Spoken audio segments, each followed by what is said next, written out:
Sa tunay na puno ng tambis. Tambis sa Iligaynon.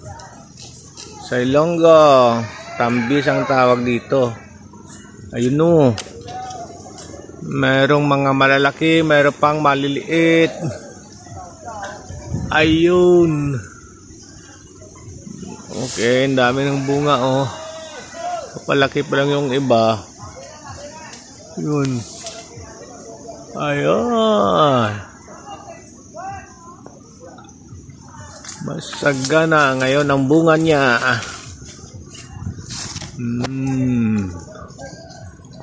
Tambis. Okay. Close up natin. Yung close up. Ito na po ang na-harvest natin. Katakam-takam, crispy at juicy.